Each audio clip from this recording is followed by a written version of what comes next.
This is the Sabbath School lesson for the second quarter, 2021. Lesson 8 for May 15 to 21, Covenant Law, and read by Dr. Percy Harrold. Thursday, May 20. If. Look up the following verses. What is the one point they have in common, and what does it teach about the nature of the covenant?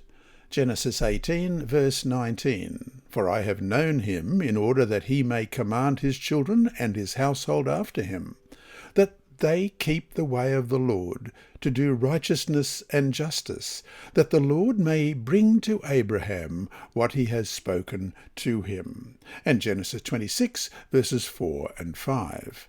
And I will make your descendants multiply as the stars of heaven. I will give to your descendants all the lands, and in your seed all the nations of the earth shall be blessed, because Abraham obeyed my voice, and kept my charge, my commandments, my statutes, and my laws. And Exodus 19 and verse 5. Now therefore, if you will indeed obey my voice and keep my covenant, then you shall be a special treasure to me above all people, for all the earth is mine. And Leviticus 26 and verse 3. If you walk in my statutes and keep my commandments and perform them. God openly acknowledges Abraham's faithful obedience to my commandments, my statutes, and my laws in Genesis 26 verse 5. It is implied that God expects such a lifestyle from his human partner in the covenant. The full statement of the biblical covenant at Sinai makes it abundantly evident that conditions of obedience are one of the basic aspects of the covenant. Exodus 19 verse 5 makes it clear, if you will obey. The conditional aspect of the covenant is undeniable. Though bestowed by grace, though unearned, though a gift to them, the covenant promises were not unconditional. The people could reject the gift, deny the grace, and turn away from the promises. The covenant, as with salvation, never negates free will.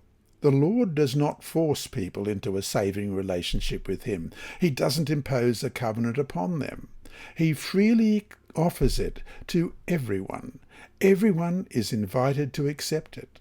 When a person does accept it, obligations follow, not as a means of earning the covenant blessing, but as an outward manifestation of having received the covenant blessings.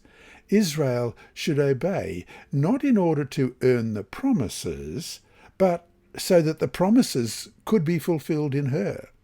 Her obedience was an expression of what it is like to be blessed by the Lord. Obedience does not earn the blessings in that God is obligated to bring them. Obedience instead creates an environment in which the blessing of faith can be made manifest. And so to finish today, Deuteronomy 5:33 reads, Ye shall walk in all the ways which the Lord your God hath commanded you, that ye may live, and that it may be well with you, and that ye may prolong your days in the land which ye shall possess.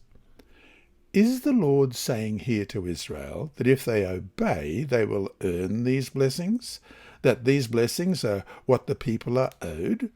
Or is he saying, if you obey, these blessings can result because obedience opens the way for me to be able to bring the blessings upon you?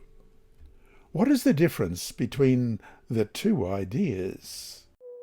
This lesson was read by Dr. Percy Harrold for Christian Services for the Blind. It's supported by the Sabbath School Department and Hope Channel Australia, and is rebroadcast by Christian Record Services and through podcasts at It Is Written in the United States, Hope Channel Germany, and through Apple iTunes and SoundCloud.